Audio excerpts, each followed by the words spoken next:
ان الحمد للہ نحمده ونستعینه ونستغفره ونعوذ باللہ من شرور انفسنا ومن سیئات اعمالنا من يهده اللہ فلا مضل له ومن يضلل فلا هادی له واشهد ان لا الہ الا اللہ وحدہ لا شریک له واشهد ان محمدا عبدہ ورسولہ اما بعد فإن خير الحديث كتاب الله وخير الهدي هدي محمد صلى الله عليه وآله وسلم وشر الأمور محدثاتها وكل محدثة بدعة وكل بدعة ضلالة وكل ضلالة في النار.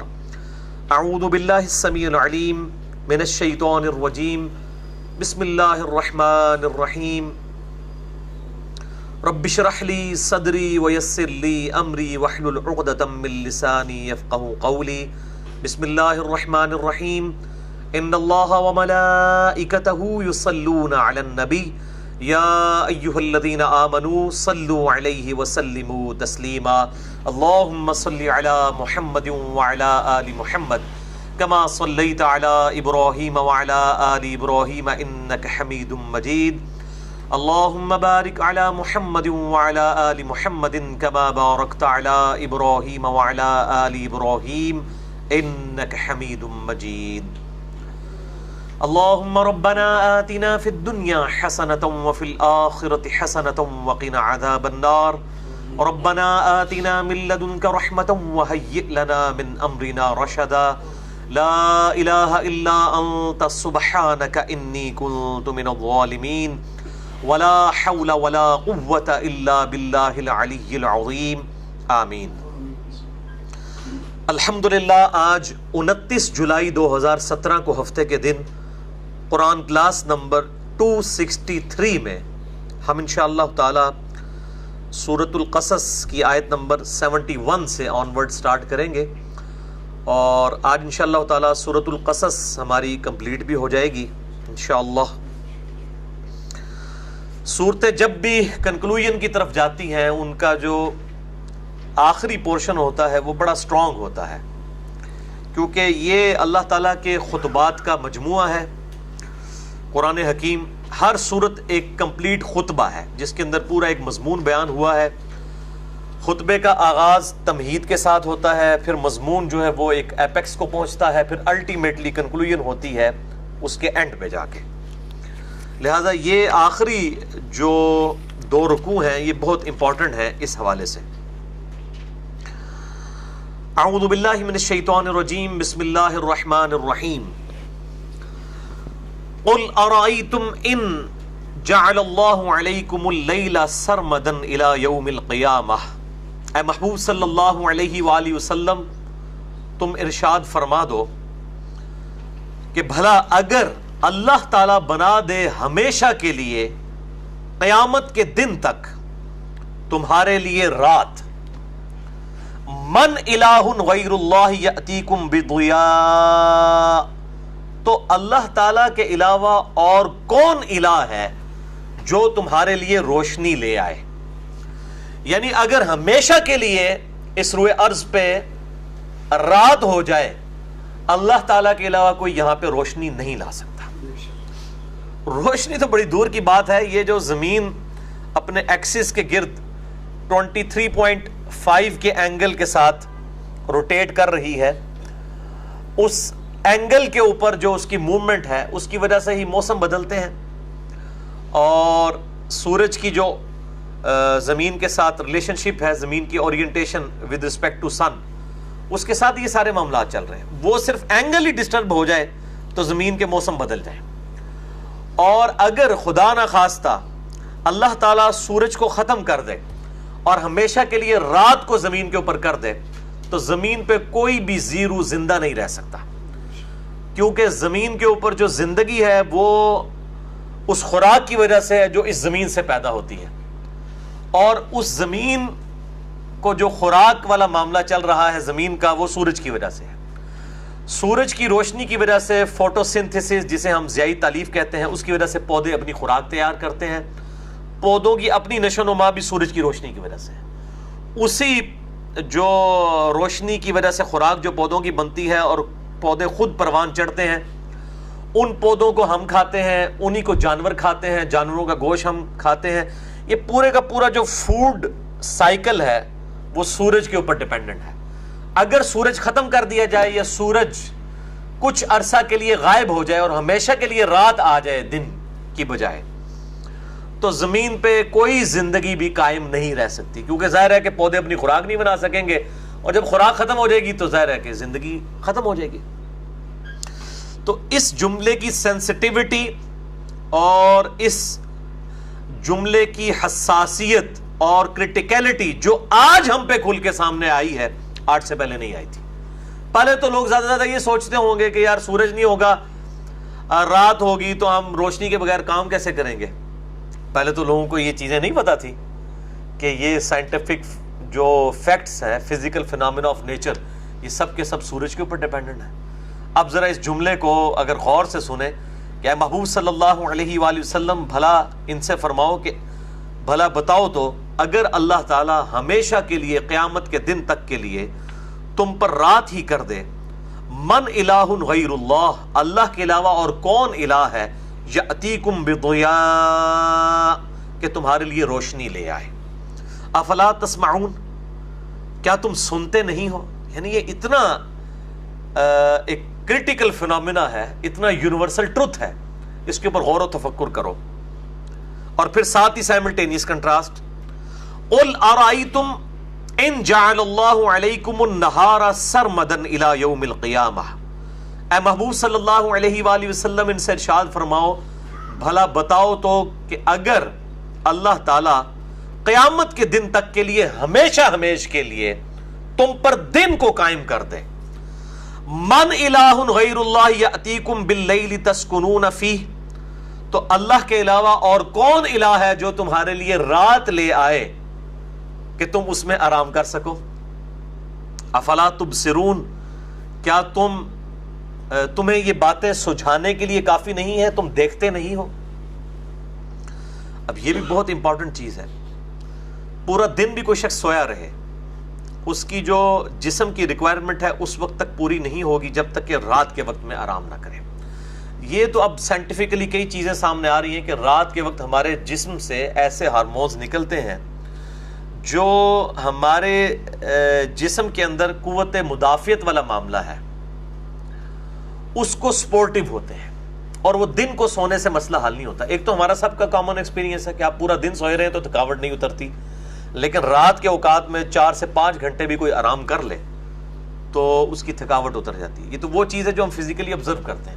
کئی ایک ہڈن چیزیں ہیں جو سائنٹیفک فیکٹس کی وجہ سے نون ہے اب، کہ رات کے اوقات کے اندر جو سونا ہے وہ دن کی اوقات کے اندر سونا اس کے مقابلے میں کبھی ہو ہی نہیں سکتا.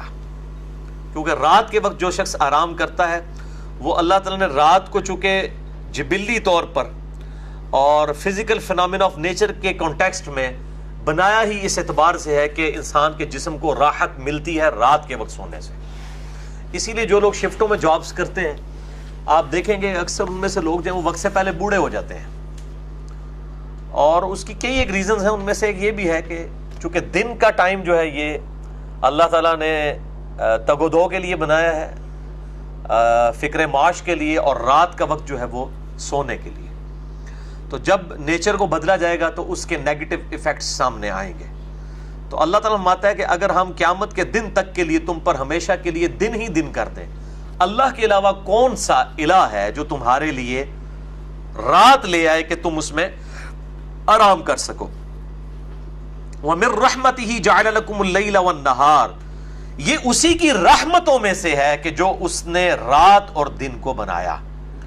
لِتَسْكُنُوا فِيهِ، کہ رات کے اندر تم سکون حاصل کرو نیند کے ذریعے، وَلِتَبْتَغُوا مِن فَضْلِهِ، اور دن کے اوقات کے اندر اس کا فضل تلاش کرو، یعنی معاش والا معاملہ کرو، وَلَعَلَّكُمْ تَشْكُرُونَ، اور تاکہ تم اس کے شکر گزار بن سکو. یعنی اللہ تعالیٰ کی شکر گزاری یہ الٹیمیٹ ریکوائرمنٹ ہے اللہ تعالیٰ کی اپنے بندوں سے. ایک تو شکر گزاری یہ ہے کہ انسان اپنے زبان سے شکر ادا کرے، ایک ہے فزیکلی اس کے اعضاء شکر ادا کریں. اللہ تعالیٰ کی نعمتوں کے جواب میں اس کے اعضاء اللہ تعالیٰ کی نافرمانی نہ کریں. دی بیسٹ ڈیفینیشن شکر کی یہ ہے کہ جس اللہ نے آنکھیں دی ہیں ان آنکھوں کا شکر یہ ہے کہ ان آنکھوں کے ساتھ اللہ کی نافرمانی نہ ہو. جس اللہ نے جو ہے وہ کان دیے ہیں ان کانوں کے ساتھ اللہ کی نافرمانی نہ ہو. جس اللہ نے ہاتھ دیے ہیں ان ہاتھوں کے ساتھ اللہ کی نافرمانی نہ ہو. اسی طریقے سے جتنے اعضاء ہیں انسان کے جسم میں یہ سب کے سب اللہ تعالیٰ کے تابع فرمان ہو جائیں تو یہ فزیکل پریکٹیکل شکر گزاری ہے. صرف کوئی جو ہے وہ شکر الحمدللہ کہتا رہتا ہے یا اللہ تعالیٰ کی حمد اور تسبیحات بیان کرتا رہتا ہے اور کرتوت اس کے جو ہیں وہ برے ہیں، نافرمانی والے ہیں، تو یہ شکر تو اللہ تعالیٰ کو ایکسیپٹیبل ہی نہیں ہے. یہ تو اس شخص کی مثال ہے کہ جیسا کوئی شخص جو ہے وہ گاڑی ڈرائیو کرتے ہوئے کیپ لیفٹ کہہ رہا ہو اور اس کا اسٹیئرنگ جو ہے وہ رائٹ کی طرف جا رہا ہو تو ٹھوک دے گا سامنے آنے والی گاڑی کو. اگر وہ 2 وے ٹریفک ہے اس روڈ کے اوپر تو صرف زبان سے کہنے کے کہ لیفٹ رہنا ہے یا امریکہ میں رائٹ پہ رہنا ہے تو وہ اس سے کام نہیں چلے گا، بلکہ فزیکلی اس کے اوپر ایکٹ بھی کرنا ہوگا. تو یہ 1 وے ٹریفک نہیں ہے. گاڈ کو جو رسپانس کرتا ہے اللہ تعالیٰ اس کو پھر رسپانس فرماتا ہے. تو یہ بہت زبردست چیز ہے کہ یہ اللہ کی رحمتوں میں سے ہے، دن اور رات کا آنا جانا. اور یہ جو آلٹرنیٹیولی اللہ تعالیٰ نے یہ سائیکل طے کیا ہے یہ انسان کے اختیار میں نہیں ہے. زمین و آسمان کی ساری مخلوقات مل کے رات سے پہلے دن کو نہیں لا سکتی، دن سے پہلے رات کو نہیں لا سکتی. اس پہ ہمارا کوئی اختیار ہی نہیں ہے.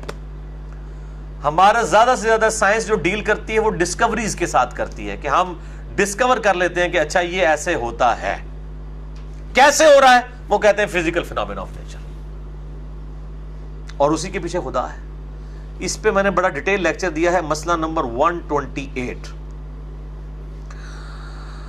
God is only and alone creator of this universe. خدا ہی واحد اور یکتا پیدا فرمانے والا ہے اس کائنات کا. اس کائنات میں جتنے بھی فزیکل فینومینا ہیں ان کی ایکسپلینیشن صرف گاڈ ہے. God is the only explanation of all the physical phenomena in this universe. اس کائنات میں ہونے والا ہر جو فزیکل فینومینا ہے جو ہم آبزرو کرتے ہیں اس کی واحد ایکسپلینیشن یہ ہے کہ خدا کے کرنے سے ہو رہا ہے. انسان کے تو اختیار میں کچھ بھی نہیں. ہم تو صرف ڈسکور کرتے ہیں، دریافت کرتے ہیں کہ ایسا ہوتا ہے. ہم دریافت کرتے ہیں کہ جی پودے جو ہیں وہ فوٹو سنتھسس کے ذریعے اپنی خوراک تیار کرتے ہیں. ہم دریافت کرتے ہیں کہ جی پودے جو ہیں یہ پھلتے پھولتے ہیں جو وہ بارش کی وجہ سے، اور بارش زمین کے اندر جاتی ہے جذب ہو کے نمکیات کے ذریعے. یہ ساری چیزیں ڈسکوریز ہیں. ہمارا اس میں کوئی کنٹریبیوشن تو کچھ بھی نہیں ہے.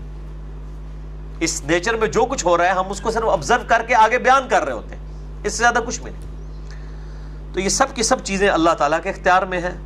انسان کے کرنے سے نہ تو یہ چیزیں بدل سکتی ہیں اور نہ انسان اتنی ترقی کرنے کے باوجود ان چیزوں کو اپنے اختیار میں لے سکتا ہے. انسان بڑا لاچار ہے.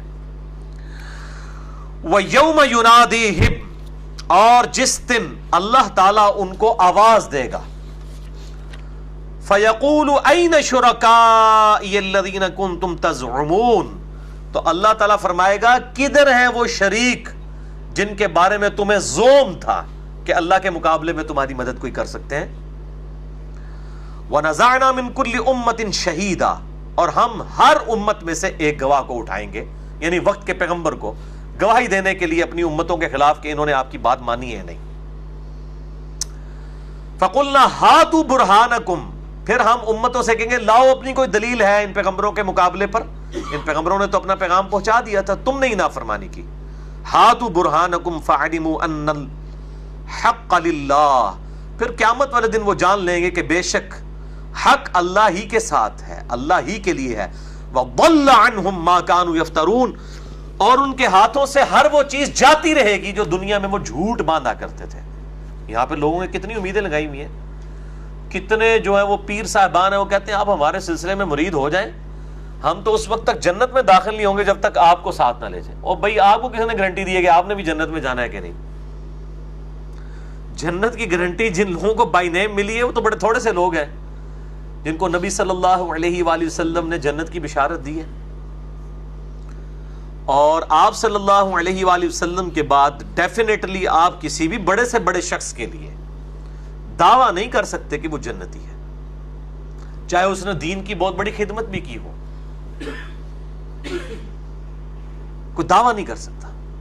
اور پھر اس سے بڑا دعویٰ کر دینا کہ آپ اس سلسلے میں بیعت ہو جائیں تو یہ ہو جائے گا اور وہ ہو جائے گا, یہ دعویٰ جو شخص کرتا ہے نا جی, آپ سمجھ لیں کہ وہ قرآن حکیم میں جو آیا نا کہ شیاطین جنوں میں سے بھی ہیں اور انسانوں میں سے بھی, یہ جو انسانوں میں سے شیاطین ہیں ان کی پریکٹیکل مثال یہ لوگ ہیں جو اتنا بڑا, کیونکہ یہ تکبر والا دعویٰ ہے, یہ شیاطین ہی کر سکتے ہیں, شیطان نے تکبر والا دعویٰ کیا تھا, یہ دعویٰ تو اور کوئی نہیں کر سکتا. جامعہ ترمذی میں صحیح سند کے ساتھ حدیث ہے, سیدنا عثمان غنی رضی اللہ تعالیٰ عنہ علیہ السلام امیر المؤمنین, وہ جب قبرستان جایا کرتے تھے تو اتنا روتے تھے کہ ان کی داڑھی تر ہو جاتی تھی.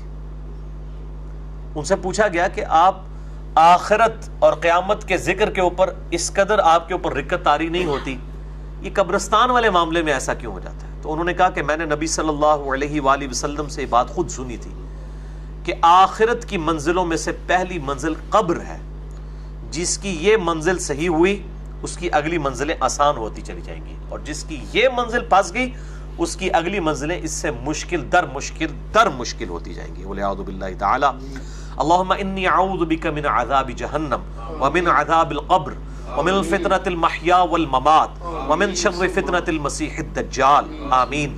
اللہم اجرنا من النار, اللہم اجرنا من النار, اللہم اجرنا من النار. اللہم من احییتہ منا فاحیہ علی الاسلام ومن توفیتہ منا فتوفہ علی الایمان آمین. یہ وہ لوگ ہیں جن کو جنت کی گارنٹیاں ملی ہوئی ہیں, عقل نہ ہوئے تھے موجہ ہی موجہ, عقل ہوئے تھے سوچا ہی سوچا. سیدنا عثمان ان خوش نصیب اصحاب میں سے ہیں جنہیں 3 دفعہ جنت کی بشارت ملی ہوئی ہے. اس کے باوجود چونکہ ان کو عقل تھی, ان کے ڈرنے کا مقام یہی تھا. اور جن لوگوں کو عقل نہیں ہے وہ آپ ان کی آپ گفتگو سنیں, وہ کہتے ہیں جناب اللہ تعالیٰ چاہے تو چھوٹی سی بات پہ بخش سکتا ہے, لیکن یہ کبھی نہیں کہتے ہوئے آپ کو سنائی دیں گے کہ یار اللہ تعالیٰ چاہے تو چھوٹی سی بات پہ پکڑ بھی سکتا ہے, بندے کو ہر وقت ڈرتے رہنا چاہیے. یہ کوئی نہیں کرتا بات. کتنی بڑی بے ایمانی ہے, اور اپنے ساتھ بے ایمانی, کسی کے ساتھ کیا. وہ جی ایک بدکار عورت تھی, صحیح بخاری میں حدیث ہے کہ اس نے پیاسے کتے کو اپنے موزے میں پانی پلا دیا تھا, اللہ نے اس کو بخش دیا. تو یہ پہلی بات ہے, یہ قرآن میں کہاں پہ یہ واقعہ بیان کر کے اللہ تعالیٰ نے کہا کہ میرا کرائیٹیریا یہی ہے کہ بدکاریاں کرو اور کتوں کو پانی پلا دو تو بخشے جاؤ گے, یہ رول ہے؟ وہ جی اللہ تعالیٰ چھوٹی سی نیکی پہ بھی بخش سکتا ہے. اچھا آپ کا کون سا دعویٰ ہے کہ آپ کی کون سی ایسی چھوٹی نیکی ہے جس کے بارے میں آپ کو گارنٹی مل گئی ہے کہ اس کی وجہ سے اللہ تعالیٰ آپ کے سارے گناہ معاف کر دے گا؟ بتائیے.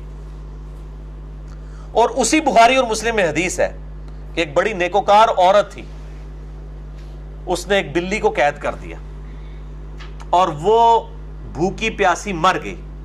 نبی صلی اللہ علیہ وآلہ وسلم نے فرمایا کہ وہ عورت دوزخ میں ہے. نیکوکار ہونے کے باوجود اس کی چھوٹی سی غلطی کسی انسان کے ساتھ نہیں, ایک جانور کے ساتھ کی ہوئی, ایسی گرفت میں آئی کہ وہ دوزخ میں. تو اللہ تعالیٰ چھوٹی سی بات پہ پکڑ بھی لیتا ہے. اب اس حدیث سے وہ یہ رزلٹ نہیں نکالیں گے, وہ کہیں گے تکیا نا نیکیاں کا کوئی فائدہ نہیں, اللہ تعالیٰ چاہے تو نکی جی گالتے پھاڑ بھی لے گا. اس وقت بھائی جی نیکیاں کرنے کا کی فائدہ ہے؟ مطلب آپ ایک بات کریں گے, اب وہ اپنی ڈاکٹرائن ہی انہوں نے بدل لی. تھوڑی دیر پہلے ڈاکٹرائن کچھ اور تھی, تھوڑی دیر بعد اور ہوگی.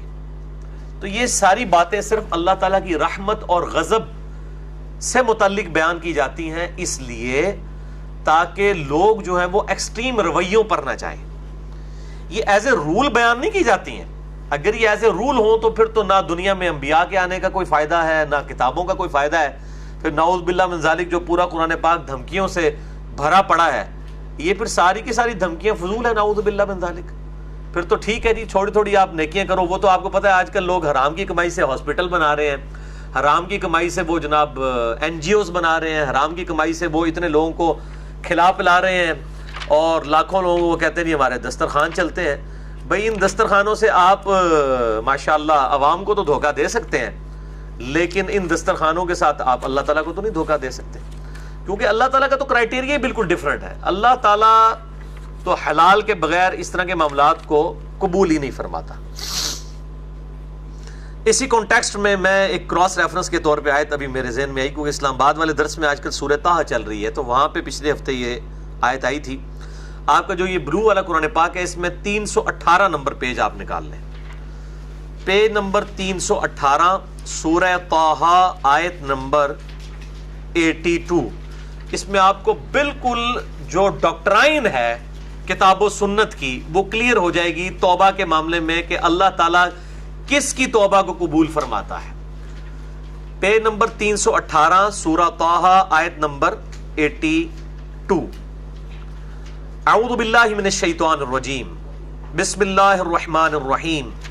وَإِنِّي لَغَفَّارٌ اور بے شک میں بالضرور بخشنے والا ہوں لمن تاب اس کو جو توبہ کر لے وآمن اور بات مان لے. اس کو ہم عرف عام میں ایسے کہتے ہیں ایمان لائے, لیکن یہاں ایمان نہیں مراد ہے. توبہ اس نے کر لی, ظاہر ہے بات مان لی, ایمان لے آئے یا بات مان لے. وعمل صالحا اور نیک اعمال بھی اختیار کرے. ثم اہتدی اس کے بعد ان نیکیوں پر ثابت قدم بھی رہے. ایتھے کہ جی جو کچھ بھی ہے تیرے محبوب کی امت سے ہے. ایک کتنے لکھے ہے قرآن و حدیث بھائی کہ اس کی بنیاد کے اوپر آپ باغی ہو جائیں. اللہ تعالیٰ فرما رہا ہے بے شک میں معاف فرمانے والا ہوں بالضرور. دو تاکید آئی ہیں, انی کے ساتھ بھی اور لام کے اوپر زبر تاکید. وَإِنِّي لَغَفَّارٌ اور بے شک بالضرور میں بخشنے والا ہوں لمن تابا جو کوئی توبہ کرے میری طرف رجوع لے آئے. وآمن اور میری بات مان لے, ایمان لے آئے جیسا کہ ایمان لانے کا حق ہے. وعمل صالحا اور پھر نیک اعمال بھی کرے. ثم اہتدی اور اس کے بعد ثابت قدم بھی رہے. یہ نہیں ہے کہ جمعے کے جمعے مسجد میں داخل ہو رہا ہے باقی پورا ہفتہ چھٹی, رمضان کے رمضان مسجد میں آ رہا ہے باقی پورا سال چھٹی. نہیں, ثابت قدم رہے, اس کو بخشنے والا ہوں. یہ تو کرائٹیریا ہے. اب مجھے بتائیں پورے قرآن میں یہ کرائٹیریا کہاں پہ ہے کہ آپ پوری ڈٹائی کے ساتھ نافرمانی کرتے رہے, بدماشیاں کرتے رہے, حرام خوریاں کرتے رہے, لوگوں کا حق غصب کرتے رہے, اور پھر اللہ تعالیٰ آپ کی چھوٹی سی نیکی کے اوپر بخش دے گا؟ یہ کوئی کانسیپٹ قرآن حکیم کے اندر موجود نہیں ہے. یہ میرا چیلنج ہے. قرآن کی ڈاکٹرائن میں نے آپ کو بتا دی ہے, اور یہ مضمون جو میں نے ابھی یہ سورہ طٰہٰ کی آیت نمبر 82 بیان کی ہے, یہ مضمون قرآن حکیم میں کئی جگہ آیا ہے. توبہ کا کرائٹیریا اللہ کے ہاں بالکل مختلف ہے. یہ ہماری این جی اوز کا اور نافرمان لوگوں کا اور باغی قسم کے لوگ جن کو خدا کی شناخت نہیں, ان کے کرائٹیریا ضرور ہیں. اور جی اللہ چھوٹی جی غلط ہے بخش بھی دے, کیونکہ عقل نہ ہوئے تھے موجے ہی موجہ. ان کو عقل کوئی نہیں اس لیے موجے مار رہے, اور جن کو عقل ہے وہ تو پھر ڈرتے رہتے ہیں ہر وقت. آپ سیدنا ابوبکر, عمر, عثمان و علی رضی اللہ عنہم اجمعین وعلیہم السلام, ان کا ایٹیچیوڈ دیکھ لیں کیا تھا. ان کو چونکہ عقل تھی, ان کو پتا تھا کہ ہمیں جنت کی بشارت ضرور ملی ہوئی ہے, لیکن اللہ تعالیٰ اپنے معاملات میں اتنا سخت ہے کہ بخاری و مسلم کی متفق علیہ حدیث ہے کہ قیامت والے دن انبیاء بھی نفسا نفسی کر رہے ہوں گے, سوائے ہمارے محبوب صلی اللہ علیہ وآلہ وسلم کے کوئی شخص انیشلی امن میں نہیں ہوگا. جہاں پر انبیاء نفسا نفسی کر رہے ہوں, اوتھے تواڈے بزرگاں نوں کسی کھنگڑ بھی نہیں دینا. یہ پنجابی جی میں ٹرانسلیشن کر سکنا کہ جہاں انبیاء نفسا نفسی کر رہے ہوں, بخاری اور مسلم کی احادیث ہے. حدیث شفاعت مسئلہ نمبر 88B میرا 1.5 گھنٹے کا حدیث شفاعت پہ ریکارڈڈ ہے. جسے شوق ہو تو وہ دیکھیں کہ انبیاء کرام پر اس وقت کیا گزر رہی ہوگی. ادھر آپ یہ دعویٰ کریں کہ ہم جناب جنت میں نہیں جائیں گے جب تک کسی کو ساتھ نہ لے جائیں, تو اس کا مطلب ہے آپ اپنے بزرگوں کے بارے میں عقیدہ رکھتے ہیں کہ شاید ان کے جو اللہ تعالیٰ کے نزدیک فضائل ہیں وہ انبیاء کرام علیہ السلام سے بھی زیادہ ہے. تو اصل مسئلہ یہ ہے کہ آپ جو ہے وہ کتاب و سنت کی تعلیمات سے ہی غافل ہیں. تو ٹھیک ہے, آنکھیں کھل جائیں گی. جو مولا علی رضی اللہ تعالیٰ عنہ علیہ السلام کا قول ہے کہ انسان سویا ہوا ہے, جب مر جائے گا تو جاگ جائے گا. اوہ یہ کیا ہو گیا, اصل زندگی تو یہ تھی. تو یہی کچھ ہی ہونا ہے. یعنی لوگوں نے بڑی بڑی امیدیں لگائی ہوئی ہیں, طرح کٹ چھڑنا ہے. دنیا میں بھی نکل آتا ہے. کئی لوگ ہیں مطلب ان کو بتایا جاتا ہے کہ بھائی یہ سیلاب آنے والا ہے, گورنمنٹ نے اناؤنسمنٹ کر دی ہے, پانی یہاں پہنچ چکا ہے. او جی پہلے بھی آندا ہے, ایتھے تک نہیں پہنچتا. جب وہ پھر پانی گزر جاتا ہے تو پھر روتے رہتے ہیں کہ یار یہ کیا ہو گیا. تو یہ اوہ والا معاملہ ہے, بڑا خطرناک معاملہ ہے. نستعین باللہ ونتوکل علیہ وحسبنا اللہ ونعم الوکیل ولا حول ولا قوة الا باللہ العلی العظیم, آمین. اب میرے بھائیو سورۃ القصص کا کہ آخری جو 2 رکوع ہیں ان میں سے سیکنڈ لاسٹ جو رکوع ہے یہ ایک بڑا انٹرسٹنگ واقعہ ہے. سیدنا موسیٰ علیہ نبینا علیہ الصلوۃ والسلام کے زمانے میں ایک شخص تھا جس کا نام تھا قارون، جسے اللہ تعالیٰ نے بہت دولت کے ساتھ نوازا تھا، بنی اسرائیل میں سے تھا، نیکوکار بھی تھا، اللہ نے اس کو نوازا بھی، لیکن پھر دولت کی فراوانی کی وجہ سے وہ بگڑ گیا اور موسیٰ علیہ السلام کا مخالف بن گیا، نعوذ باللہ من ذالک۔ اور یقین کریں یہ جو سٹوری ہے، یہ اس کو سٹوری نہ سمجھیے گا، ایک ریالٹی ہے، اور یہ آج تک اسی طریقے سے قائم ہے۔ آج بھی لوگوں کا وہی ایٹیچیوڈ ہے جو اس زمانے میں امیر لوگوں کے بارے میں لوگوں کا ایٹیچیوڈ ہوا کرتا تھا۔ ان قارون کان من قوم موسیٰ، بے شک قارون قوم موسیٰ میں سے تھا، فبغى علیہم، تو اس نے ان پر سرکشی کی، وآتیناہ من الکنوز، اور ہم نے اس کو خزانے دیے تھے، ما ان مفاتحہ لتنوء بالعصبۃ اولي القوہ، کہ جس کی چابیاں، اس کے خزانوں کی چابیاں ایک بہت بڑی طاقتور جماعت کی کمروں کو جھکا دیتی تھی، یعنی بڑے بڑے اونٹوں پر اس کی جو چابیاں لدی ہوتی تھی، اس کے خزانوں کی جو آپ سمجھ لیں انوینٹری تھی، ان گیٹس کی چابیاں جن اونٹوں پر لدی ہوتی تھی ان کی کمریں بھی جھک جاتی تھی، اتنی دولت ہم نے اس کو عطا فرمائی تھی۔ اذ قال له قومه، جب کہا اس کی قوم نے اس سے، لا تفرح، مت شیخی بگاڑ، ان اللہ لا يحب الفرحین، بے شک اللہ تعالی شیخی بگاڑنے والوں کو، اترانے والوں کو پسند نہیں فرماتا۔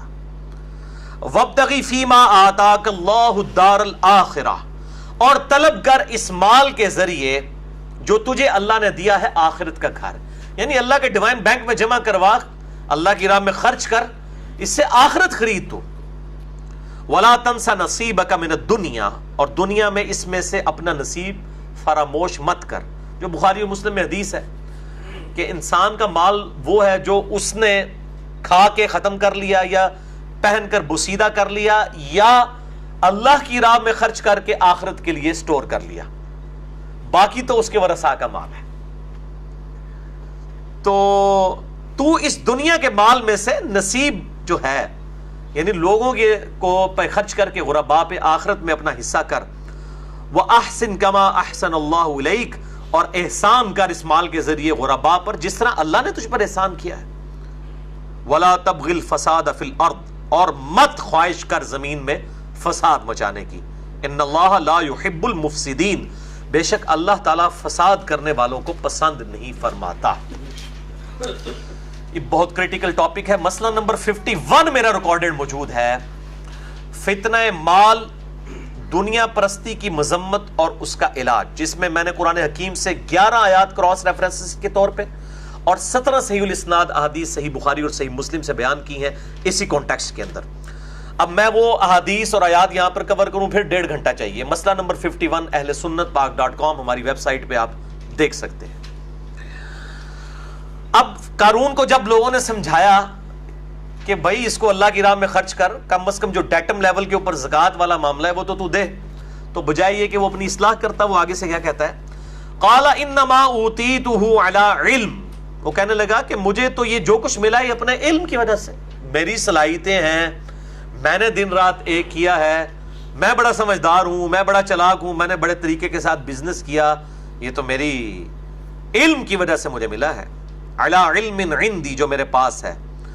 اولم یعلم ان اللہ قد اہلک من قبلہ من القرون، کیا اس نے یہ بھی نہ سوچا کہ اللہ تعالیٰ نے اس سے پہلے کئی قوموں کو ہلاک کر دیا، من ہوا اشد منہ قوتا واکثر جمعا، جو قوت میں بھی اور جمعیت میں بھی، مال جمع کرنے میں یا اسباب جمع کرنے میں قارون سے بھی بڑھ کے تھے، اللہ تعالیٰ نے ان کو بھی ہلاک کر دیا۔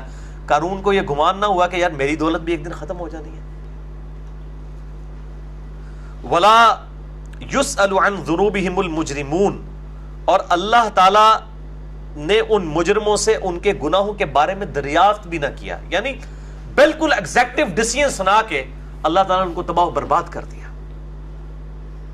فخرج علی قومہ فی زینتہ، تو ایک دن قارون پوری ٹھاٹ کے ساتھ، زیب و زینت کے ساتھ، پوری شان و شوکت کے ساتھ، آج کے دور میں آپ سمجھ لیں اپنی وہ لینڈ روور کے اندر 3 پیس سوٹ پہن کے، اور اس زمانے میں وہ گون پہن کے اور اپنے اس جتھے میں خوبصورت قسم کے اونٹوں پہ بیٹھ کے جب نکلا، قال الذین یریدون الحیات الدنیا، تو کہنے لگے وہ لوگ جو دنیا کی زندگی کے آرزو مند تھے، پاکستانی قوم سیدھی طریقے سے، انہوں نے جب دیکھا کہنے لگے یا لیت لنا مثل ما اوتی قارون، کاش ہمیں بھی اس قسم کی دولت ملتی جو اللہ نے قارون کو دی ہے، انہ لذو حظ عظیم، بے شک یہ تو بڑا خوش نصیب ہے جس کے پاس اتنی دولت ہے۔ دیکھو اللہ کا ہی کرم ہے، چاہے وہ حرام کے ذریعے کمایا ہے یا جو کچھ مرضی ہے، وہ عام لوگ تو یہی دیکھ رہے ہوتے ہیں جناب یہ تو اللہ کا بڑا کرم ہے۔ یعنی لوگوں کے نزدیک کرائٹیریا یہ ہے کسی کے پاس دنیا میں بڑا سٹیٹس آ جانا، مال آ جانا، یہ کرائٹیریا ہے کہ اللہ تعالیٰ کا بڑا اس پہ فضل و کرم ہے۔ اللہ کے نزدیک تو یہ کرائٹیریا نہیں ہے، ورنہ تو اللہ تعالیٰ اپنے انبیاء کو اس معاملے میں یہ کرتا۔ بخاری اور مسلم کی حدیث ہے، نبی علیہ السلام نے فرمایا کہ میری خواہش ہے کہ محمد اور آل محمد صلی اللہ علیہ وآلہ وسلم کو بس اتنا ہی رزق دیا جائے کہ ان کی روح اور جسم کا رشتہ برقرار رہے، سبسسٹنس لیول کے اوپر۔ اور بخاری اور مسلم دونوں میں حدیث ہے، نبی صلی اللہ علیہ وآلہ وسلم سیدہ حفصہ اور عائشہ سے رضی اللہ تعالی عنہما وعلیہم السلام سے جب ناراض ہوئے اور آپ نے ایلا والا فرمایا معاملہ اور گھر کی چھت پہ چڑھ گئے 1 مہینے کے لیے، تو اسی دوران سیدنا عمر ملنے کے لیے آئے تو نبی صلی اللہ علیہ وسلم اپنی مبارک چٹائی پہ لیٹے ہوئے تھے، تو آ کے نبی صلی اللہ علیہ وسلم سے سیدنا عمر نے دل لگی کی کہ آپ کا موڈ ٹھیک کیا جائے، چونکہ آپ ناراض تھے اپنی بیویوں پہ۔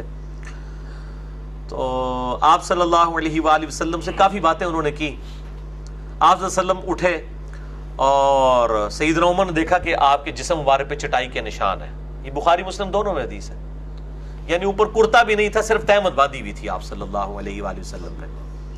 سیدنا عمر نے رونا شروع کر دیا، یا رسول اللہ صلی اللہ علیہ وآلہ وسلم، کیسر و کسرا، رومن اور پرشین امپائر کے ہیڈز دنیا کے مزے لوٹ رہے ہیں اور آپ اللہ کے رسول ہو کے اس حال میں ہیں۔ تو آپ صلی اللہ علیہ وآلہ وسلم نے فرمایا، اے عمر، دنیا کی حقیقت لگتا ہے تم پہ بھی ابھی تک نہیں کھلی۔ سیدنا عمر سے، کیا تم اس بات پہ خوش نہیں ہو کہ کیسر و کسرا دنیا کے مزے لوٹے اور ہم آخرت کی سعادت لوٹ لیں؟ یہ آپ صلی اللہ علیہ وآلہ وسلم نے اس موقع پر ارشاد فرمایا۔ یہی چیزیں تھیں جنہوں نے پھر خلفائے راشدین کا قبلہ سیدھا رکھا ہوا تھا۔ سیدنا عمر نے بالکل ڈنڈے کے زور کے اوپر جو قوم کو سیدھا چلایا ہے، دنیا کو 3 طلاقیں دی ہوئی تھی انہوں نے، جنہوں نے اپنے نبی کی صحبت میں یہ چیزیں لرن کی ہوئی تھی، ان کا پھر ایٹیٹیوڈ یہی ہونا تھا۔ اسی حدیث میں آتا ہے، آپ صلی اللہ علیہ وآلہ وسلم نے فرمایا کہ اللہ کی قسم مجھے تم سے یہ خطرہ نہیں ہے کہ تم میرے بعد بت پرستی کی طرف، شرک کی طرف لوٹ جاؤ، بلکہ مجھے خطرہ ہے کہ میرے بعد دنیا کے خزانے تم پر کھول دیے جائیں گے۔ اور بخاری مسلم کی اور حدیث میں آتا ہے کہ پھر تم دنیا کی محبت میں ایک دوسرے کو قتل کرو گے، اور پھر جس طرح اگلی قومیں ہلاک ہوگی تم بھی ہلاک کر دیے جاؤ گے، وَلِعَوْذُ بِاللَّهِ تعالیٰ۔ اور وہی ہوا ہے، آپ دیکھ لیں، یعنی آپ صلی اللہ علیہ وسلم کی وفات کے 7-8 سال کے بعد رومن اور پرشین امپائر مسلمانوں کے قدموں میں ڈھیر ہو چکی تھی۔ خربوں، آج کے خربوں ڈالرز مسلمانوں کو سالانہ جزیہ ملتا تھا رومن اور پرشین امپائر سے، کوئی امیجن بھی نہیں کر سکتا۔ 3 بر اعظموں میں مسلمانوں کی حکومت پہنچ چکی تھی، ان لوگوں کی کہ جن کے پاس 2 وقت کی روٹی نہیں ہوتی تھی۔ بخاری اور مسلم کی حدیث ہے، نبی صلی اللہ علیہ وآلہ وسلم کی وفات تک اما عائشہ رضی اللہ تعالیٰ عنہ کہتی ہیں کہ ہماری حالت تھی بعض اوقات 1 مہینے، بعض اوقات 2، بعض اوقات 3 مہینے تک ہمارے گھر چولہا ہی نہیں جلتا تھا، اور 2 کالی چیزوں، کھجور اور پانی پہ گزارا ہوتا تھا۔ اور کھجوریں بھی یہ نہ سمجھیں کہ کوئی پیٹیوں کے حساب سے، 2 کھجوریں صبح، 2 شام کے وقت، 1 میٹھے پانی کا پیالہ صبح اور 1 شام، کیونکہ اس وقت میٹھا پانی بھی ایشو تھا، بڑی دور سے بھر کے لانا پڑتا تھا۔ تو یہ آپ صلی اللہ علیہ وآلہ وسلم کی تربیت تھی۔ اور جب پھر امت عیاشیوں میں پڑی، پھر آپ دیکھ لیں کہ صرف مسلمان حکومت رہ گئی، اسلام والے معاملات جو ہے وہ چند ایک ظواہر تک رہ گئے، اور پھر اللہ تعالیٰ کی طرف سے عذاب کے کوڑے اس امت کے اوپر پڑے، اور جن کی باقیات ابھی تک موجود ہیں۔ تو یہ ہمیشہ سے اس طریقے سے ایٹیٹیوڈ رہا ہے۔ مسئلہ نمبر 51 میں نے یہ ساری احادیث الحمدللہ بیان کی ہیں۔ کتنا خوش نصیب ہے یہ قارون، یہ کن لوگوں نے کہا جو دنیا کی زندگی کے طلبگار تھے، جو وقال الذین اوتوا العلم، اللہ اکبر، اور وہ لوگ کہنے لگے جن کے پاس العلم تھا۔ سائملٹینیس کنٹراسٹ، علم والوں کا ایٹیچیوڈ کیا ہوتا ہے؟ علم کے میدان میں جذبات کی کوئی حیثیت نہیں ہوتی. آپ جذبات تو کہہ رہے ہیں واقعی اللہ کا بڑا کرم ہے جناب، اتنی مال و دولت ہے، اللہ نے اتنی عزت دی ہے، لیکن علم والے لوگ جو ہیں وہ علمی پیرائی میں دیکھتے ہیں. وہ کہتے ہیں وَيْلَكُمْ، وہ ان کو بھی سمجھاتے ہیں تمہاری خرابی اور ستیہ ناس ہو جائے تم لوگوں کا، تم نے یہ کرائٹیریا بنا لیا ہے اللہ تعالیٰ کے حضور کامیابی کا. وَيْلَكُمْ ثواب اللہ خیر لمن آمن وعمل صالحا، اللہ کے حضور بہتر اجر تو ان لوگوں کے لیے ہے ثواب جو ایمان لے آئیں اور بات مان لیں اور نیک عمل اختیار کریں. ولا یلقاها الا الصابرون، اور یہ جو نعمت ہے بجز صبر کرنے والوں کے کسی کو نہیں ملتی. جو دنیا میں صبر کی زندگی گزارے گا اسی کے لیے آخرت کے اندر کامیابی ہے. بھائی دنیا میں تو گناہوں سے بچنے کے لیے بھی صبر چاہیے، حرام سے بچنے کے لیے بھی صبر چاہیے، نیکیوں پر استقامت کے لیے بھی صبر چاہیے. ظاہر ہے فجر کے وقت اٹھنا کوئی آسان کام ہے، گرمیوں کے روزے رکھنا آسان کام ہے، اور تکالیف کے اوپر بھی صبر چاہیے. پھر ان اللہ مع الصابرین ہے. میں اکثر یہ بات کرتا ہوں، میں نے پچھلی دفعہ بھی کی تھی کہ میرے بھائیوں 1 ارب 1 روپیہ اور 1 ارب میں کوئی فرق نہیں ہے. 1 روپے اور 2 روپے میں تو فرق ہے 50% کا. ادھر سے بیٹا ادھر سے چلے جاؤ. 1 اور 2 روپے میں تو آپ سمجھ سکتے ہیں کہ 50% کا فرق ہے، لیکن 1 ارب 1 روپیہ اور 1 ارب میں کوئی فرق ہے نیگلیجیبل. اور صحیح مسلم کی حدیث ہے کہ دنیا اور آخرت کی مثال یہ ہے کہ جیسے کوئی سمندر میں انگلی ڈبوئے، اس کے ساتھ جو پانی لگے گا وہ دنیا کی زندگی اور سمندر آخرت کی. اگر کوئی شخص 1 روپیہ ضائع کر کے 1 ارب روپیہ کما لے، وہ فائدے میں ہے یا وہ شخص فائدے میں ہے جو 1 روپیہ خرچ کر کے 1 ارب روپیہ گوا دے؟ ظاہر ہے جو 1 روپیہ خرچ کر کے. تو یہ 1 ارب اور 1 روپے کی جو ریزیمبلنس ہے یہ بھی نہیں بنتی دنیا اور آخرت کی، کیونکہ وہ انفینٹ لائف ہے. بلکہ یہ ریشو پروپورشن تو قبر کی زندگی اور دنیا کی زندگی کا نہیں بنتا. آپ قبرستان چلے جائیں، آپ کو میجارٹی مردے ایسے ملیں گے کہ جن کی اپنی عمریں اتنی نہیں تھی، اس سے زیادہ ان کی قبر میں زندگی گزر چکی ہوئی ہے. اگر ان کی آپ ڈیتھ کی ڈیٹ نکالیں، بلکہ ابھی 8 سے آپ جو 100 سال پہلے تک لوگ مرے ہوئے ہیں ان کی اپنی عمریں تو اتنی نہیں تھی، اور جو 1400 سال یا 10,000 سال پہلے لوگ مرے ہوئے ہیں ان کی اپنی زندگی کتنی ہوگی، لیکن قبر میں اس سے زیادہ زندگی گزر چکی ہے. اور آخرت کی زندگی تو ابھی باقی ہے، صرف قیامت کا دن ہی 50,000 سال کا دن ہے. اس کے ساتھ ہی آپ کمپیئر کریں تو بندہ انبلیویبل ہے. تو اللہ تعالیٰ فرماتا ہے کہ یہ صبر کرنے والوں کے لیے ہے. ان لوگوں نے کہا فَخَسَفْنَا بِهِ وَبِدَارِهِ الْأَرْضِ، پس ہم نے غرق کر دیا فرعون قارون کو بھی اور اس کے گھر کو بھی زمین میں، یعنی وہ اپنی دولت کے سمیت زمین میں دھسا دیا گیا. وَلِعَوْذُ بِاللَّهِ تَعَالَى فَمَا كَانَ لَهُ مِنْ فِئَةٍ يَنْصُرُونَهُ، تو کوئی ایسی جماعت نہیں تھی جو ہمارے مقابلے پہ اس کی مدد کر سکتی، من دون اللہ، اللہ کے مقابلے پر. وَمَا كَانَ مِنَ الْمُنْتَصِرِينَ، اور نہ ہی وہ اپنا انتقام لے سکا. اللہ سے کون انتقام لے سکتا ہے؟ وَأَصْبَحَ الَّذِينَ تَمَنَّوْا مَكَانَهُ بِالْأَمْسِ، اب وہ لوگ جنہوں نے کل تک تمنا کی تھی کہ اسی بھی اس طرح دے امیر ہوندے، جب انہوں نے دیکھا کہ اپنی دولت کے سمیت دھسا دیا گیا زمین میں، انہوں نے صبح اس حال میں کی کہ وہ آرزو کر رہے تھے یقولون وَيْكَأَنَّ اللَّهَ يَبْسُطُ الرِّزْقَ لِمَن يَشَاءُ مِنْ عِبَادِهِ وَيَقْدِرُ، اوہ اب پتا چلا کہ اللہ تعالیٰ جسے چاہتا ہے رزق کشادہ دیتا ہے، جسے چاہتا ہے تنگ کر لیتا ہے. یعنی رزق کا زیادہ یا کم ہونا اس کی بزرگی کی اللہ کے حضور کامیابی کی دلیل نہیں ہے.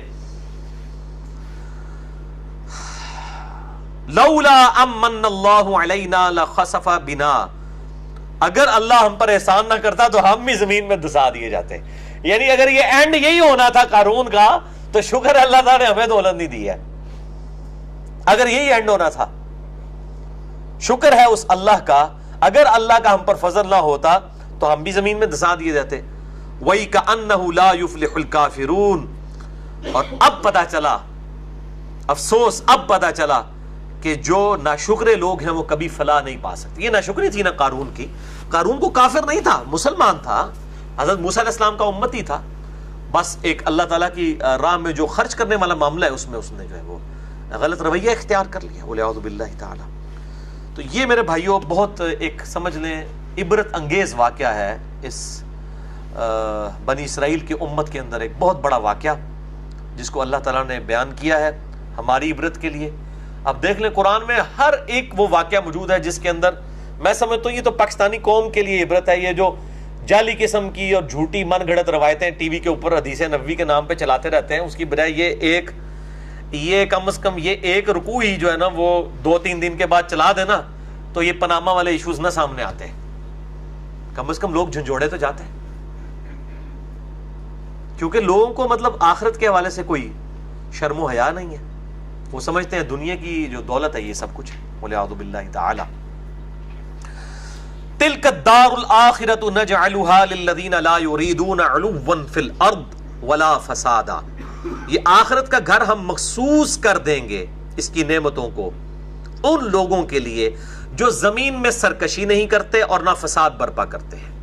وَالْعَاقِبَةُ لِلْمُتَّقِينَ، اور انجام اچھا تو صرف ڈر جانے والوں کا ہے، پرہیزگار لوگوں کا، جو اللہ سے ڈر جائیں کہ کسی نے ہماری مرضی کے بغیر ہمیں پیدا کیا، وہ ہمارے ساتھ کچھ بھی کر سکتا ہے، بس اسی کے تابع فرمان ہو جائیں ان کے لیے. مَنْ جَاءَ بِالْحَسَنَةِ فَلَهُ خَيْرٌ مِّنْهَا، جو کوئی اللہ تعالیٰ کے پاس نیکی لے کر آئے گا تو اس کا صلہ اس سے بہتر پائے گا، جو سورۃ النام میں ہے نا، مَنْ جَاءَ بِالْحَسَنَةِ فَلَهُ عَشْرُ أَمْثَالِهَا، جو کوئی ایک نیکی بھی لے کر آئے گا وہ 10 گنا پائے گا. وَمَنْ جَاءَ بِالسَّيِّئَةِ، اور جو کوئی برائی کے ساتھ آئے گا، فَلَا يُجْزَى الَّذِينَ عَمِلُوا السَّيِّئَاتِ إِلَّا مَا كَانُوا يَعْمَلُونَ، تو اللہ تعالیٰ تو بدلہ نہیں دے گا اس کے گناہوں کے بدلے میں اتنا ہی مگر جو اس نے اعمال کیے ہوں گے. یعنی ایک برائی کے بدلے ایک برائی کے ایکویلنٹ اس کو عذاب ہوگا، لیکن نیکی اللہ تعالیٰ اس کی قدر کرنے والا ہے، وہ کئی گنا بڑھا کر اس کو صلہ دے گا. الحمدللہ. ان الذی فرض علیک القرآن، بے شک اے محبوب صلی اللہ علیہ وآلہ وسلم اللہ تعالیٰ نے یہ قرآن کی تبلیغ آپ پر فرض کر دی ہے، جو سورۃ الانعام کی بھی آیت نمبر 19 میں آیا. وَأُوحِيَ إِلَيَّ هَذَا الْقُرْآنُ، اور یہ قرآن اے محبوب صلی اللہ علیہ وآلہ وسلم آپ فرما دیں میری طرف اس لیے وحی کیا گیا ہے، لِأُنذِرَكُمْ بِهِ وَمَنْ بَلَغَ، کہ اس قرآن کے ذریعے میں تمہیں بھی ڈر سنا دوں اور ہر اس شخص کو جس تک یہ قرآن کی دعوت پہنچ جائے. تو اے نبی صلی اللہ علیہ وسلم ہم نے آپ پہ فرض کر دیا ہے قرآن کی دعوت. اب آپ صلی اللہ علیہ وسلم کی انسٹرومنٹ آف دعوت کیا ہے؟ قرآن. مسئلہ نمبر 85 میرا اسی پہ ریکارڈڈ ہے. قتال اور قرآن، قرآن اور قتال ہمارے محبوب صلی اللہ علیہ وآلہ وسلم کی 2 خصوصیات. انسٹرومنٹ آف دعوت قرآن ہے. اور سورۃ الفرقان میں بھی آیا فَلَا تُطِعِ الْكَافِرِينَ وَجَاهِدْهُمْ بِهِ جِهَادًا كَبِيرًا. اے محبوب صلی اللہ علیہ وآلہ وسلم کافروں کی باتوں کی پرواہ نہیں کرنی، اس کتاب کے ذریعے بڑا جہاد کرنا ہے. بڑا جہاد کیا؟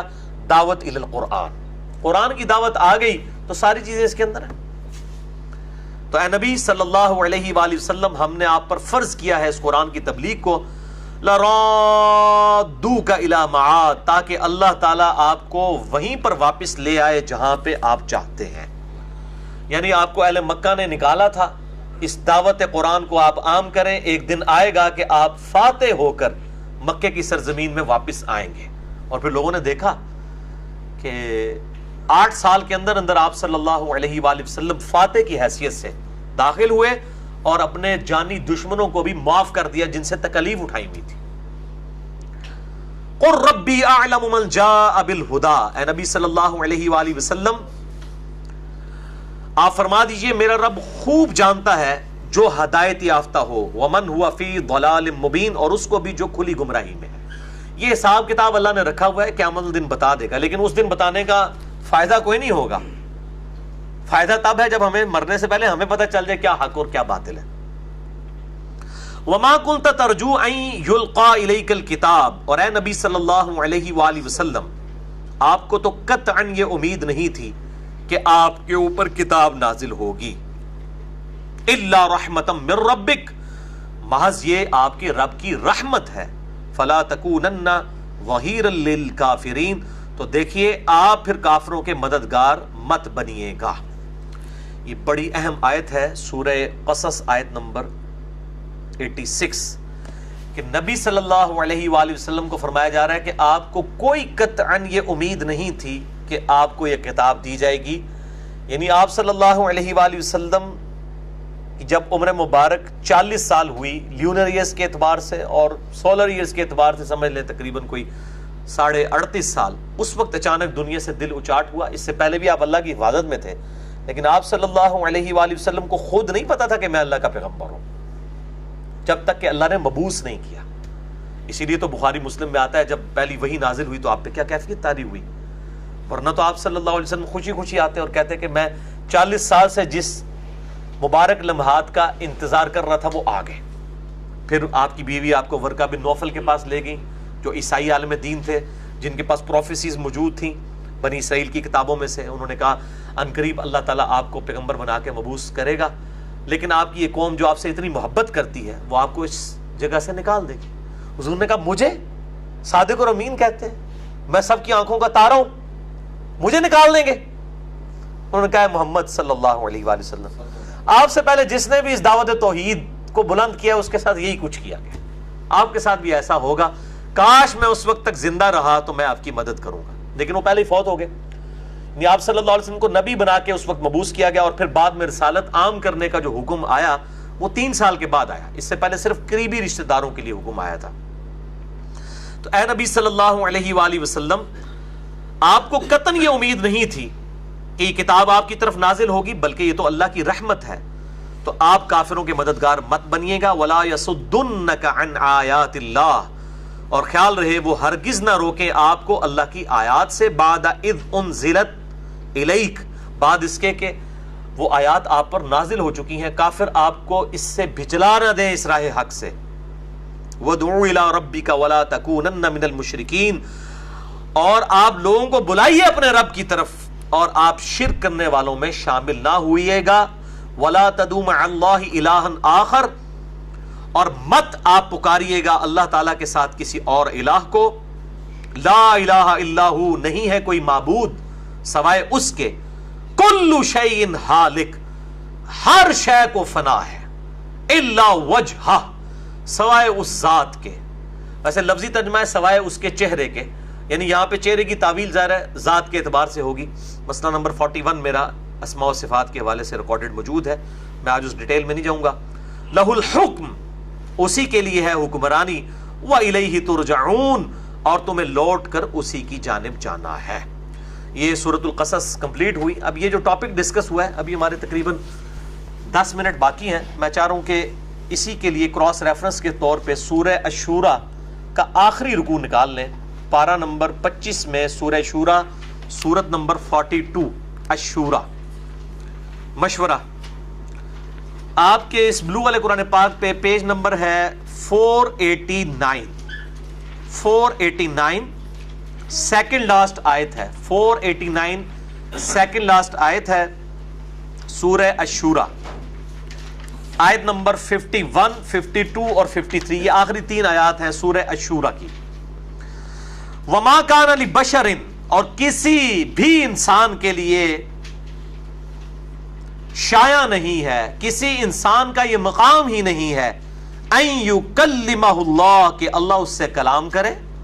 الا، مگر یہ وحیًا، کہ اللہ اس پہ وحی نازل فرمائے گا. او من وراء حجاب، یا پردے میں اس سے گفتگو کرے گا، جس طرح کہ حضرت موسیٰ علیہ السلام کے ساتھ کی. او یرسل رسولا، یا اس کی طرف کوئی رسول یعنی کوئی فرشتہ بھیجے. یہ 3 موڈ ہیں وحی کے. یا تو اللہ تعالیٰ اس کے دل میں القاء کرے گا، یا اللہ تعالیٰ پردے میں گفتگو کرے گا، یا اس کی طرف کوئی فرشتہ بھیجے گا. فَيُوحِيَ بِإِذْنِهِ مَا يَشَاءُ، پس وہ وحی کرے گا اس کے اذن سے جو وہ چاہے گا. یعنی وہ فرشتہ اپنی مرضی نہیں ہوگی، اللہ کی مرضی کے ساتھ وہ وحی کر دے گا اس نبی کے دل پر. اِنَّهُ عَلِيٌّ حَكِيمٌ، بے شک اللہ تعالیٰ بہت بلند ہے، حکمت والا ہے. انسان کی تو اوقات ہی نہیں ہے کہ اللہ تعالیٰ ڈائریکٹ اس کے ساتھ کلام کرے، سوائے اس کے کہ اللہ تعالیٰ اس کے دل میں وحی ڈالے، حجاب میں بات کرے، یا اس کی طرف کوئی فرشتہ بھیجے. وَكَذَلِكَ أَوْحَيْنَا، اور اسی طریقے سے اے نبی صلی اللہ علیہ وآلہ وسلم ہم نے آپ کی طرف بھی وحی کی. روحًا مِّنْ أَمْرِنَا، اپنی طرف سے روح، یعنی یہ قرآن، روح قدس کے ذریعے. مَا كُنْتَ تَدْرِي مَا الْكِتَابُ وَلَا الْإِيمَانُ، آپ صلی اللہ علیہ وآلہ وسلم اس قرآن کے نزول سے پہلے نہ تو کتاب کو جانتے تھے اور نہ ہی ایمان کو، ایمان کی تفصیلات. ایک تو بیسک لیول کا ایمان ہے نا، ایک گاڈ کو ماننا، وہ تو ٹھیک. ایمان کی تفصیلات، کیا تقاضے ہیں، ان کی ڈیٹیلز کیا ہیں، اس قرآن کے نزول سے پہلے آپ نہیں جانتے تھے. ما کنت تدری مل کتاب ولا الایمان، آپ نہ کتاب کو جانتے تھے نہ ایمان کو. ولیکن، لیکن جعلناہ نورا نہدی بہ من نشاء من عبادنا، ہم بنا دیتے ہیں اپنی طرف سے نور ہدایت اپنے بندوں میں سے جس کے لیے چاہتے ہیں. یعنی یہ نور ہدایت آپ کی طرف آیا جو صحیح بخاری میں حدیث ہے کہ سیدنا ابوبکر صدیق رضی اللہ تعالیٰ عنہ کا خطبہ ہے صحیح بخاری کے اندر، کتاب الاعتصام بالکتاب والسنہ چیپٹر میں، کہ انہوں نے کہا کہ نبی صلی اللہ علیہ وسلم کو اللہ تعالیٰ نے اس قرآن کے ذریعے کامل ہدایت عطا فرمائی، اور اب ہماری ہدایت کا ذریعہ بھی قیامت تک کے لیے اللہ کی کتاب ہے. تو اس نبی صلی اللہ علیہ وآلہ وسلم کو ہم نے اس کامل ہدایت تک پہنچا دیا. وجدک ضالا فہدی، ہم نے آپ کو اپنی محبت میں خود رفتہ پایا تو کمال میں ہدایت کی اعلیٰ ترین منزل تک پہنچا دیا. وَإِنَّكَ لَتَهْدِي إِلَىٰ صِرَاطٍ مُسْتَقِيمٍ، اور بے شک اے محبوب صلی اللہ علیہ وآلہ وسلم اس قرآن کی وجہ سے اب آپ بھی لوگوں کو ہدایت کی طرف رہنمائی کرتے ہیں. یعنی آپ جو ہے وہ اِنَّا أَرْسَلْنَاكَ شَاهِدًا وَمُبَشِّرًا وَنَذِيرًا وَدَاعِيًا إِلَى اللَّهِ بِإِذْنِهِ وَسِرَاجًا مُنِيرًا، اب آپ بھی ویسے چمکدار سورج بن چکے ہیں جو لوگوں کے لیے ہدایت کا ذریعہ ہے. قرآن کے ذریعے اللہ تعالیٰ نے آپ کو کامل ہدایت عطا فرمائی، اور اب بے شک آپ بھی لوگوں کو سیدھے راستے کی طرف ہدایت دیتے ہیں. صراط اللہ الذی لہ ما فی السماوات وما فی الارض، اس اللہ کی راستے کی طرف کہ جو کچھ آسمانوں میں ہے اور جو کچھ زمین میں ہے اس کا مالک وہی اللہ ہے. الا الی اللہ تصیر الامور، آگاہ ہو جاؤ بے شک اللہ ہی کی طرف سارے کاموں کو لوٹ کر جانا ہے. یہ بھی دیکھ لیں سورہ الشورى کی کنکلوژن ہے، کتنا کریٹیکل ٹاپک ہے. وہی کے ٹاپک پہ یہ ضربہ سنام ہے قرآن حکیم کا، ایپیکس ہے کہ وہی کے موڈ کیا ہیں اور اللہ تعالیٰ کس طریقے سے اپنے نبیوں تک بات پہنچاتا ہے. میرے پاس جہلم شہر میں ایک بہت بڑے ڈاکٹر ہیں، اسکن اسپیشلسٹ، بس آپ کو پتہ چل گیا ہوگا میں کن کا ذکر کر رہا ہوں. تو وہ میرے پاس آئے اور مجھے وہ کہنے لگے جی بیٹا علی مجھے بتائیں آپ کا کیا عقیدہ ہے. وہی جو ایک بریلوی مکتبہ فکر سے تھے نا، تو وہ ان کو بتایا جاتا ہے کہ جی وہ جو ہم لوگ ہیں وہ نبی کو پیدائشی نبی مانتے ہیں، اور یہ لوگ کہتے ہیں 40 سال بعد نبوت ملی. تو یہ وہ ساری وہ بحثیں کرنا چاہ رہے تھے. تو میں نے کنز الایمان اٹھایا، امام اعوذ بریلوی المتوفی 1340 ہجری کا ترجمہ. میں نے کہا جی یہ قرآن پاک آپ کا قرآن پاک ہے. ظاہر ہے اب تو مولویوں نے قرآن بھی تو اپنے اپنے بنا لیے نا، کسی کا بیان القرآن ہے تو کسی کا کنز الایمان ہے تو کسی کا ضیاء القرآن ہے. تو اس طرح ہم لوگوں کے اپنے اپنے، ہمارے نزدیک تو سارے ترجمے ایک ہی ہیں، ہم تو 19-20 کے فرق کے ساتھ کوئی فرق نہیں سمجھتے الفاظ کے چناؤ میں. میں نے کہا یہ کنز الایمان شریف ہے، سورہ الشورى کا یہ رکوع جو میں نے آپ کو پڑھایا ہے. میں نے کہا یہ میں ترجمہ لفظ بلفظ امام احمد بریلوی صاحب کا پڑھ کے سناتا ہوں، جو اس میں احمد بریلوی صاحب نے ترجمہ کیا وہ میرا عقیدہ ہے. تو جب میں ان کو یہ آیات پڑھ کے سنائی تو ان کا رنگ فاق ہو گیا. میں نے کہا جی اس سے کیا رزلٹ نکلتا ہے آپ بتا دیجئے. پھر میں نے ان کو بتایا بھی بخاری مسلم میں حدیث ہے، سیدہ ختیجہ رضی اللہ تعالیٰ عنہ اور نبی علیہ السلام والا جو معاملہ ہوا، آپ نے کہا مجھے کمبل اڑا دو، پھر وہ آیت نازل ہوئی یا ایھا المزمل، اور یہ سارے معاملات ہوئے. میں نے کہا اگر آپ صلی اللہ علیہ وسلم کو اس حوالے سے 40 سال سے یہ انتظار ہوتا تو آپ پہ یہ کیفیت تو نہ طاری ہوتی. تو وہ خیر الحمدللہ مان گئے. اس وقت تو مان کے اٹھے، مجھے بات کا نہیں پتا، بات کا معاملہ اللہ کے سپرد ہے، لیکن اس ٹائم انہوں نے یہ بات مان لی کہ واقعی ایسا ہے. میں نے کہا اب آپ دیکھ لیں کہ پورے ایک مکتبہ فکر کو بالکل غلط عقیدہ بتایا گیا. ہاں وہ جزوی درست ہے کہ نبی مبعوث ہونے سے پہلے بھی اللہ کی حفاظت میں ہوتا ہے، اس سے گناہ کبیرہ کا ظہور نہیں ہوتا، وہ اللہ کی اسپیشل پروٹیکشن میں ہوتا ہے. لیکن مبعوث وہ اسی وقت ہوتا ہے جب اللہ تعالیٰ اسے مبعوث کرتا ہے. موسیٰ علیہ السلام کو بھی اللہ تعالیٰ نے 40 سال کی عمر میں کیا ہے. سورہ طٰہٰ میں، سورہ قصص میں پڑھ کے دیکھ لیں کہ کس طرح ڈر گئے جب ان کی پہلی ملاقات اللہ تعالیٰ کے ساتھ ہوئی حجاب کے اندر ہی. تو پھر اللہ نے فرمایا کہ ہم نے تجھے چن لیا ہے نبوت کے لیے. انہوں نے آگے سے نہیں کہا کہ ہاں یا اللہ میں تو بچپن سے انتظار کر رہا تھا کہ کب آپ سے ملاقات ہوگی.